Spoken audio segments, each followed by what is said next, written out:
IAS Deepak Rawat से सवाल। दीपक रावत अधिकारी हैं या यूट्यूबर? कैमरे पर पब्लिक में अधिकारियों पर रौब। कान खोलकर सुन लो, आईएएस राजा नहीं होता। सवाल ये नहीं है कि आप यूट्यूब पर वीडियो बनाते हो, वो आप कर सकते हो, लेकिन सवाल ये है कि क्या एक आईएएस अधिकारी के पास ये अधिकार होता है कि वो कैमरे पर पद में अपने से छोटे अधिकारी या फिर सबऑर्डिनेट को डांट सके? क्या पद में छोटे उन सरकारी कर्मचारियों की, अधिकारियों की कोई इज्जत नहीं होती? लाखों लोग जब ये वीडियो सोशल मीडिया पर, यूट्यूब पर देखते हैं तो क्या उन छोटे अधिकारियों के घरों के लोग नहीं देखते होंगे?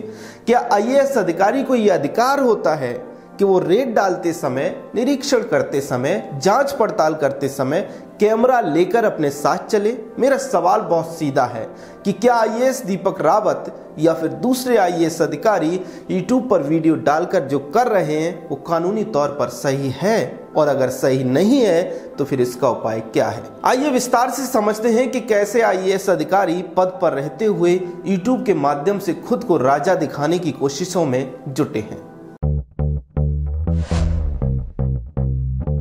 नमस्कार, मेरा नाम है चमन मिश्रा और आप देख रहे हैं वोकल भारत। आईएएस अधिकारी कैसे यूट्यूबर बन गए हैं, इस पर हम बात करें। उससे पहले आप चैनल को सब्सक्राइब कर लें, बेल आइकन भी दबा दें। 15 अगस्त 1947 को देश आजाद हुआ। भारत में लोकतांत्रिक व्यवस्था अपनाई गई। चुनावों के द्वारा लोग नेताओं को चुनते हैं। नेता ब्यूरोक्रेसी को नौकरी पर रखकर देश चलाते हैं। इसका अर्थ है कि देश में राजतंत्र नहीं है, देश में कोई राजा नहीं है। और अगर कोई राजा नहीं है तो फिर एक आईएएस अधिकारी कैसे कैमरे पर अपने से छोटे अधिकारी को हड़का सकता है, उसे डांट सकता है, उस पर चीख सकता है? उत्तराखंड के कुमाऊं रीजन के कमिश्नर आईएएस दीपक रावत समेत ऐसे तमाम आईएएस और दूसरे अधिकारी हैं जो यूट्यूब पर ब्लॉग बनाते हैं। ये लोग कहीं रेड डालने जाते हैं तो कैमरा अपने साथ लेकर जाते हैं, बोलते हुए चलते हैं जैसे ब्लॉगर करते हैं। सब कुछ कैमरे पर रिकॉर्ड होता है। उनके चलने का अंदाज, उनके बोलने का अंदाज, उनका लुक, उनके आगे पीछे की सिक्योरिटी, उनका रुतबा, सब कुछ लगता है जैसे किसी फिल्म की शूटिंग चल रही हो।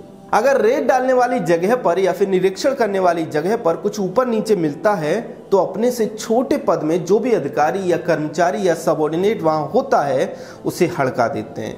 फिर वो वीडियो यूट्यूब पर अपलोड कर देते हैं। लोग चटकारे लेकर देखते हैं कि अरे देखो कितने सख्त आईएएस हैं, तुरंत हड़का दिया, तुरंत क्लास लगा दी। ऐसे अधिकारी होने चाहिए। आईएएस हीरो बन जाता है, उसकी फैन फॉलोइंग बढ़ती जाती है। अब आप ये सोचिए कि जिसे डांटा था उसका क्या, जिस पर चिल्लाया था उसका क्या?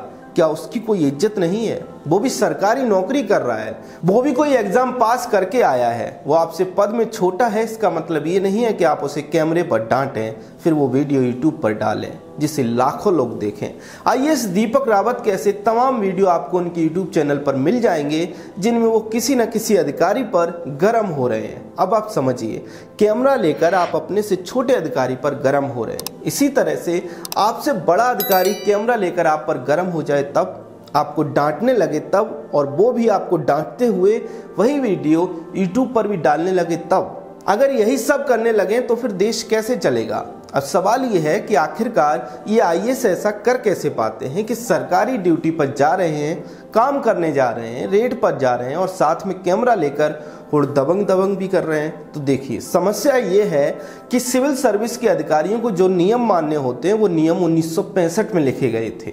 वही नियम आज भी चल रहे हैं। और 1965 में तो कोई सोशल मीडिया था नहीं, यूट्यूब तो था नहीं, और बाद में कोई नियम बदले भी नहीं गए। तो ये लोग अब नियमों के ना होने का फायदा उठाते हैं और सरकारी ड्यूटी पर ब्लॉग बनाते हैं। एक बात और समझिए, जब कैमरा आपके सामने होता है और पावर भी आपके पास होती है तो आपके अंदर ईगो और रौब अपने आप आ ही जाता है। एक बार अगर कैमरे में रिकॉर्डिंग नहीं हो रही है तो आप नॉर्मल रह सकते हैं, लेकिन जब कैमरे ऑन होते हैं तो आप खुद को हावी होकर दिखाना चाहते हैं। कुछ लोग कहेंगे कि मोदी जी भी कैमरा लेकर चलते हैं तो अधिकारी क्यों नहीं चल सकते? तो देखिए, ठीक है कि पीएम मोदी कैमरा साथ लेकर चलते हैं, लेकिन पीएम मोदी के दायित्व यानी प्रधानमंत्री के दायित्व, मुख्यमंत्री के दायित्व और एक आईएएस अधिकारी के दायित्व में अंतर है। फिर भी आपको कोई ऐसा मुख्यमंत्री या फिर प्रधानमंत्री याद नहीं आएगा जिसने कैमरे पर अधिकारियों की क्लास लगाई हो 1947 से लेकर 2023 तक। ऐसा नहीं होता है, लोकतंत्र ऐसे नहीं चलता है, क्योंकि भले ही आपके पास कितनी भी पावर क्यों न हो, आप हैं तो सिविल सर्वेंट ही, यानी जनता की सेवा करने वाले, और जनता की सेवा करने के लिए ही सरकार आपको ये पावर देती है, राजा बनने के लिए नहीं। इसलिए इसे रोकने के लिए सबसे जरूरी है कि केंद्र सरकार सीसीएस के नियमों में बदलाव करे। अब आप हमें कमेंट सेक्शन में बताइए कि आईएएस दीपक रावत समेत जो सिविल सर्वेंट ये कर रहे हैं, क्या ये सही है? क्या आप इसका समर्थन करते हैं? कुछ भी कमेंट करने से पहले एक बात जरूर ध्यान में रखिए कि लोकतंत्र में अंतिम पद कोई नहीं होता। आईएएस से ऊपर भी कोई है, उससे ऊपर भी कोई है, उससे ऊपर भी कोई है, हर किसी के ऊपर एक बैठा है, कोई राजा नहीं है। बस ये बात ध्यान में रखते हुए अपनी टिप्पणी कीजिए। हम कमेंट सेक्शन में आपसे जरूर बातचीत करेंगे। चैनल को सब्सक्राइब कर लें, बेल आइकन भी दबा दें। जय हिंद।